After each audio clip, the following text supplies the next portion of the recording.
Today's going to be 34-3. We're going to take a look at phase shift and vertical graphs when it comes to trig graphs. So I can identify the phase shift of a trig graph, and we're going to identify the vertical shift of a trigonometric graph.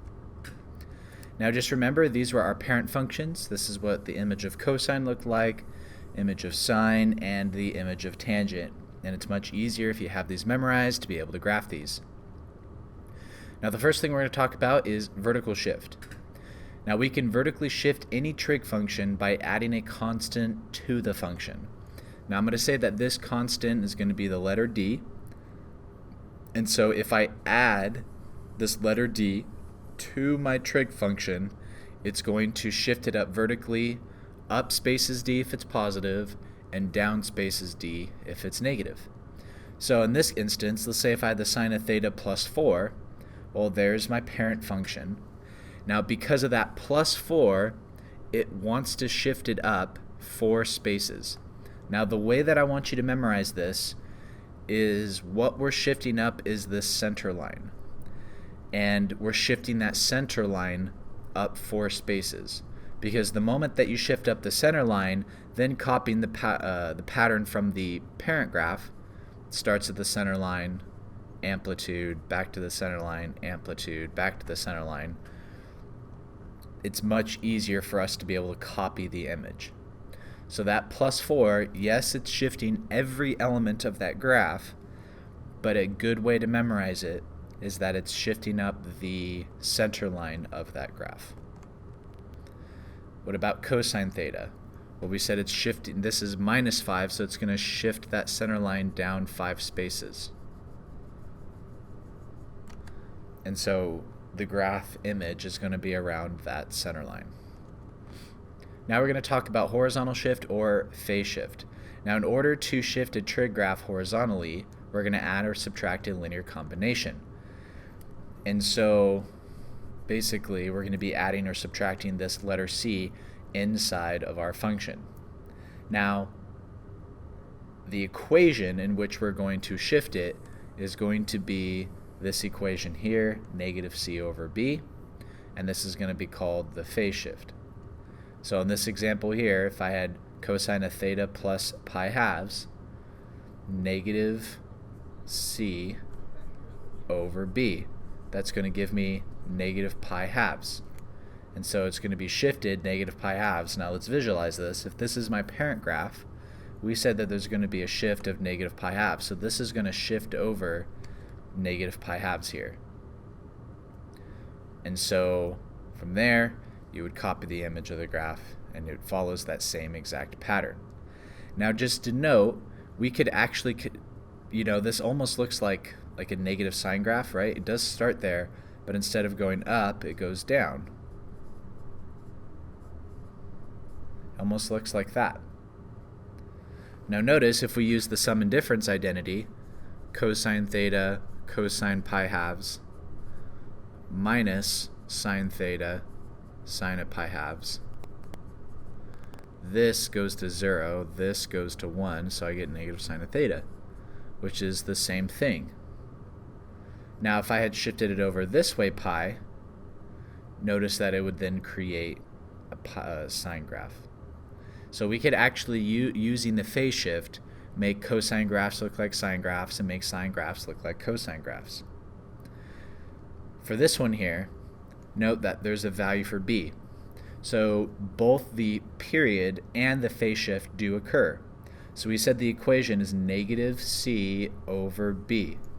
And so that means that my phase shift is going to be negative pi halves, and then from a couple days, we said the period is going to be 2 pi over b, and so the 2's are going to cancel out, and that's how I get pi. So let's apply both of those transformations. Now this is the parent graph, and we said because the period change, this is going to get squeezed in horizontally, and so notice it kind of got pushed in, and everything was more compacted. And then there is that phase shift of negative pi halves.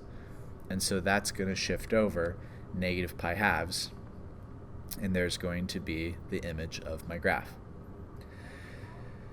Now the one thing about this negative c over b, I don't necessarily use it We could use it to calculate the phase shift, but when you put the function between 0 and its natural period, this will naturally calculate the phase shift for us. And so that's one of the reasons why I use this, is because it's going to help us do that. So here's our first example. We need to describe the graph as much as we possibly can. So determining what parent graph to use, well, it's sine. So the sine graph has this type of pattern. Finding the amplitude. So my amplitude is going to be 1. Finding my period. We said that that's going to be 2 pi over b. And so that's just going to be 2 pi because b is 1. My vertical shift, it's not being shifted up or down, so it's going to be 0. So now what I want to do, and if I wanted to find what the phase shift was, right, negative c over b, so negative c over b, and so that's going to be a positive pi force. Now I said that what we want to do is we want to take this inside value and put that between 0 and our natural period. In this case, my natural period is 2 pi. Now solve for theta. So I'm going to add pi force to everything. So I'm going to get pi force is less than or equal to theta, which is less than or equal to, and this will turn into 9 pi force. So now creating that box system, we said that the first value goes here. This right here is my horizontal shift. That's why I said that this box thing naturally calculates that. This last value goes here. So now to find this middle value here, add the two together, divide by 2. Well, 1 plus 9 is 10. 10 over 2, that gives me 5. To find this one, pi force plus 5 pi. 1 plus 5, that gives me 6. 6 over 2 is 3, so that's why it's 3 pi force. And then we can even see the pattern, it goes up by 2 every time, so I can say that this is 7 pi force. So now going back to the graph here, I need to go and I need to label it based upon those values. So there's my pi force, 3 pi force, 5 pi force, 7 pi force, and 9 pi force. Graphing it, we need to follow the image. We said the first value, it's going to be at the center line. So the first value is at the center line. The second value is up at the amplitude, and we said our amplitude is 1. Our third value is going to be back at the center line. Fourth value is going to be below at the amplitude, and the last value is going to be back at that center line. And I can draw my image, and I have my graph. So remember, the first phase here, this is describing the graph.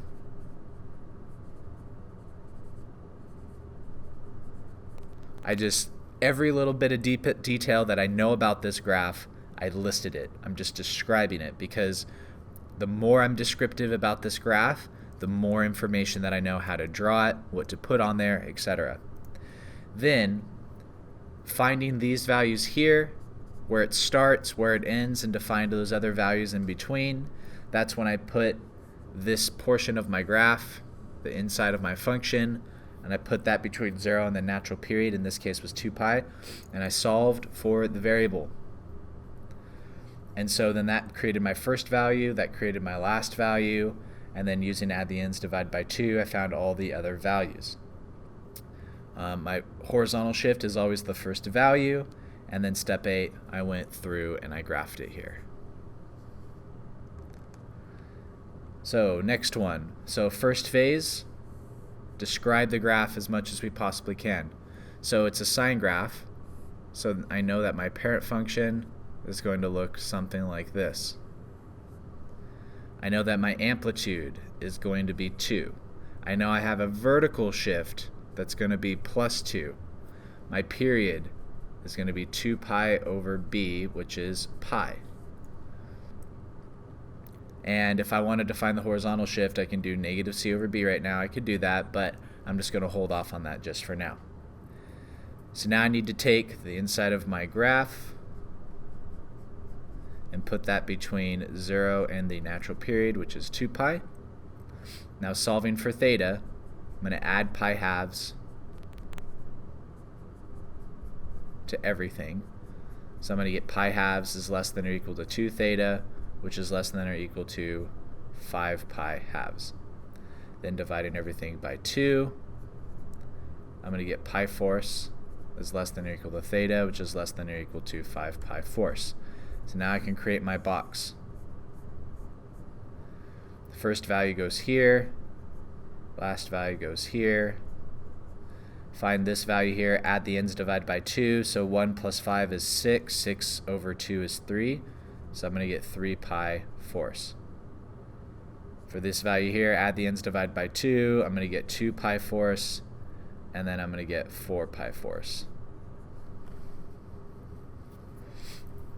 So now labeling my graph, I have 0, I have 1 pi fourth, 2 pi force, 3 pi force, 4 pi force, and 5 pi force. So the vertical shift means everything's going to get shifted up 2. So I'm going to move my center line to here.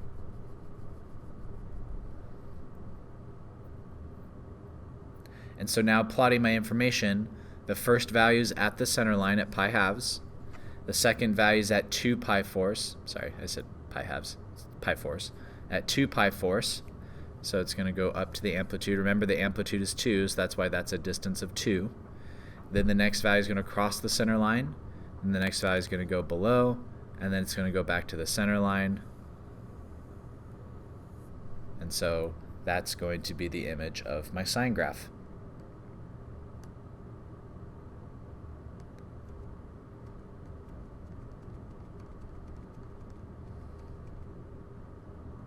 Now let's talk about tangent. We know that tangent's just a tad bit of a different ball game. Now let's examine the parent graph of tangent here. This right here, that plus 5, represents a vertical shift. Now remember how I said the vertical shift, you need to imagine it as if it's shifting that center line up and down. Well, in this case, my center line, which is normally here at 0, is going to get shifted up to here at 5. Now when we did the dot asymptote dot, right, we had Dad help us. It's the dots that are getting shifted up with the vertical shift. Now everything else is the same, meaning the period for tangent is still pi over b. Instead of doing between 0 and 2 pi, because my natural period for tangent is pi, so then I'm going to do between 0 and pi, and it's still going to find all your values, and you still have the pattern. All that's the same, but just take a look. Because of that new vertical shift, this dot is really here, this dot is really here, this dot is really here, etc., etc. The asymptotes stayed the same. They didn't shift, they didn't move around.